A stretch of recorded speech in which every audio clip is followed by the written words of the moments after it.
Chittagong city কলেজে ছাত্রদল ছাত্র শিবিরের মধ্যে যে নৃশংস সংঘর্ষ হয়েছে তারই ধারাবাহিকতায় পাবনার ঈশ্বরদী সরকারি কলেজে ছাত্রদল শিবিরের সংঘর্ষ এবং সর্বশেষ ঢাকা বিশ্ববিদ্যালয় সংলগ্ন শাহবাগ থানায় ছাত্রদল শিবিরের যে আমরা মারামারি দেখেছি, যেখানে ঢাকা বিশ্ববিদ্যালয় সাংবাদিক সমিতির সভাপতি সাধারণ সম্পাদক সহ ঢাকা বিশ্ববিদ্যালয় সাংবাদিক সমিতির সাথে সম্পৃক্ত 10 জন সাংবাদিককে হেনস্থা হতে দেখেছি।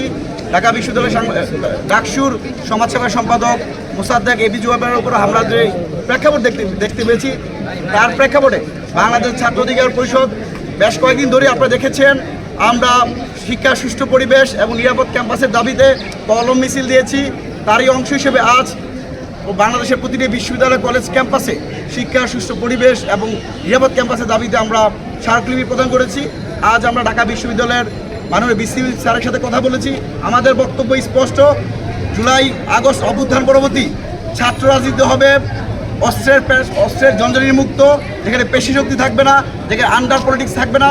যারা এই ধরনের গুপ্তভিত্তিক দৃঢ় বন্ধনের আস্থায় শক্তিশালী স্টিলের আরেকটি নাম জেডএসআরএম রাজনীতি করে, যারা অস্ত্রের জড়ি রক্ত জড়ানোর চেষ্টা করছে, সেই ছাত্রদের এবং ছাত্র শিবিরকে আমরা আহ্বান জানিয়েছি, সহিংসতা পরিহার করুন, গুপ্ত রাজনীতি পরিহার করুন।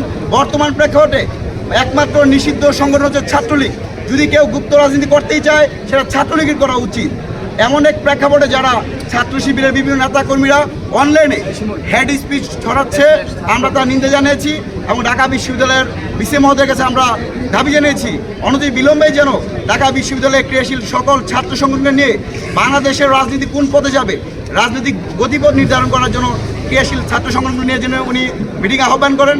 পাশাপাশি গত 3 দিন আগে শাহবাগে যেই ঘটনা ঘটেছে তার সুষ্ঠু তদন্ত সাপেক্ষে দোষীদের বিরুদ্ধে ব্যবস্থা নেওয়া।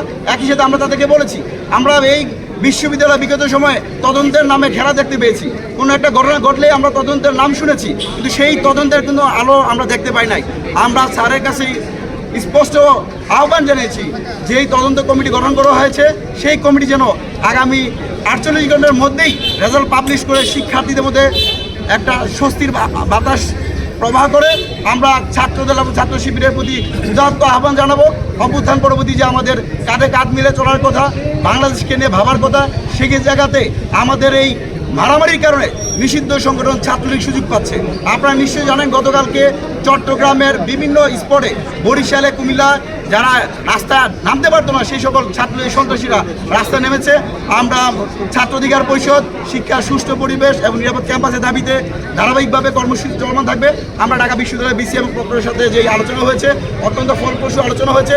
আমরা চাই সেটা দ্রুত সময়ের মধ্যে যেন বাস্তবায়ন হয়।